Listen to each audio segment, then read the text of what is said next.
Open search, then type File Explorer and click on it. Go to this PC and find the drive with the Windows logo and open it.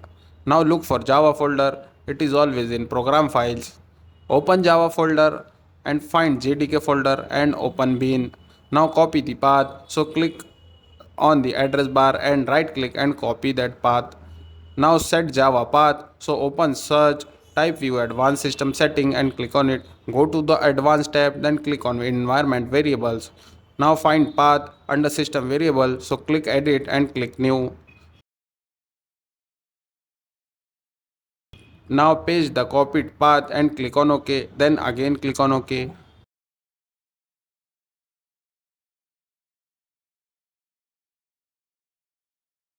Now verify Java installation.